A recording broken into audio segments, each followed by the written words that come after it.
میرا نام وقاص ہے۔ میری عمر 20 سال ہے۔ میرے ابو کا نام پرویز ہے اور وہ شہر سے باہر کپڑے کا کاروبار کرتے ہیں۔ اسی وجہ سے وہ مہینے میں صرف 2 دن ہی گھر آتے ہیں۔ گھر میں اور میری سوتیلی امی اکیلے رہتے ہیں۔ میری سوتیلی امی کی عمر 30 سال ہے۔ میں انہیں پیار سے چھوٹی امی یا کبھی کبھی صرف امی کہتا ہوں۔ وہ میرے ابو سے تقریباً 20 سال چھوٹی ہیں اور اس عمر میں بھی بہت خوبصورت ہیں۔ انہیں دیکھ کر بالکل نہیں لگتا کہ وہ شادی شدہ ہیں۔ وہ ایسی لگتی ہیں جیسے کوئی کنواری لڑکی ہو جسے قدرت نے خوب مالا مال کیا ہو۔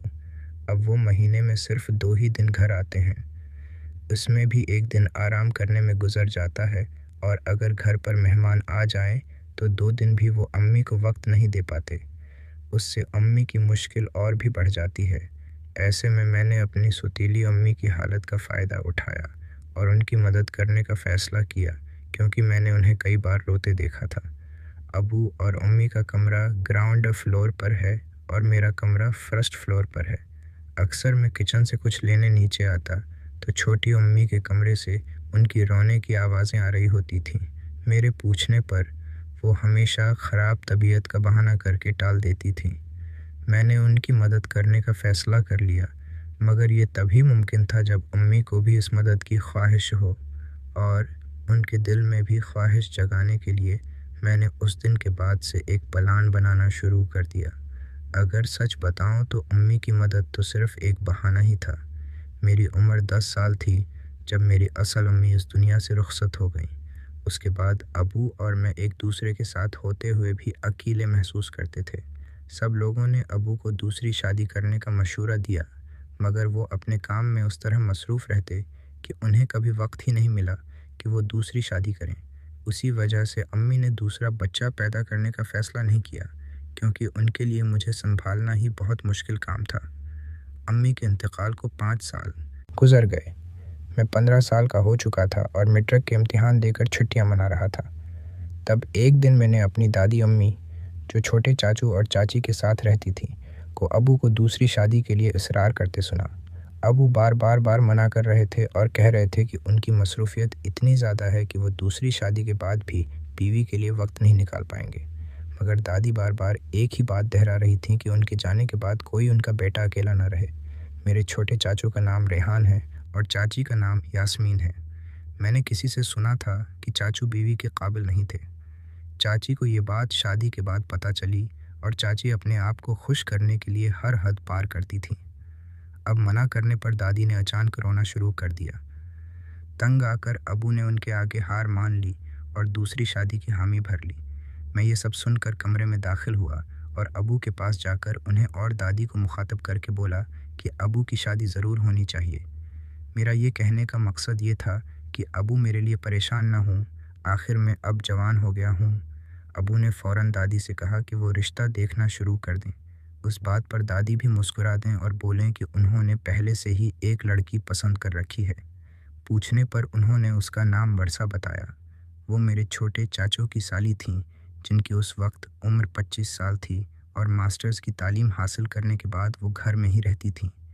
ٹھیک 2 ماہ بعد میرے ابو کی شادی بہت سادگی سے ہو گئی اور وہ چھوٹی امی کو لے کر گھر آ گئے۔ شادی کے بعد 1 مہینے تک ابو پہلے سے زیادہ وقت گھر گزارتے تھے اور چھوٹی امی کو وقت بھی دیتے تھے اور پیار بھی، مگر اس کے بعد پھر وہی معمول شروع ہو گیا۔ ابو مہینے میں صرف 2 دن آتے اور چھوٹی امی ہر وقت اداس رہتی تھیں۔ ان کا کسی چیز میں دل نہیں لگتا تھا۔ میں نے ان کا موڈ ٹھیک کرنے کی بہت کوشش کی، مگر وہ تھوڑا سا مسکرا کر پھر خاموش ہو جاتی تھیں۔ کچھ مہینے اسی طرح گزرے اور جب ابو کے آنے کا وقت قریب آیا تو چھوٹی امی کے چہرے پر پھر سے خوشی نظر آنے لگی۔ وہ سارا دن مجھ سے پوچھتی رہتے ہیں کہ کون سے کپڑے پہنوں، کھانے میں کیا بناؤں، کیا کروں۔ میں ان کی مدد کرتا رہتا تھا۔ ایک دن میں کالج کے لیے تیار ہو کر نکلا، مگر وہاں جا کر پتہ چلا کہ ٹیچرز اور کالج مالک کے درمیان جھگڑے کی وجہ سے کالج بند ہے۔ میں نے کچھ دیر دوستوں کے ساتھ گزارا اور واپس گھر کی طرف روانہ ہو گیا۔ اس وقت میرے گمان میں بھی نہیں تھا کہ آج کا دن سب کچھ بدلنے والا ہے۔ میری سوتیلی امی، جنہیں میں ہمیشہ ماں کی نظر سے ہی دیکھتا رہا تھا، آج ان کے لیے میری سوچ اور نظر بدلنے والی تھی۔ آج میرے اندر وہ خواہش جاگنے والی تھی جسے جاگنے میں مجھے 5 سال لگ گئے۔ میں کالج سے سیدھا گھر پہنچا اور اپنی چابی سے دروازہ کھول کر اندر داخل ہو گیا۔ اندر جا کر چھوٹی امی کو بتانا چاہا، مگر وہ اپنے کمرے میں نہیں تھیں۔ ان کے کمرے کا واش روم بھی کھلا ہوا تھا۔ وہاں سے میں کچن میں گیا تو وہ وہاں بھی نہیں تھیں۔ یہ بات کافی حیران کن تھی کیونکہ چھوٹی امی کو گھر میں آئے ابھی صرف 2 مہینے ہی ہوئے تھے اور وہ آج تک کبھی مجھے بتائے بغیر کہیں گئی ہی نہیں تھیں۔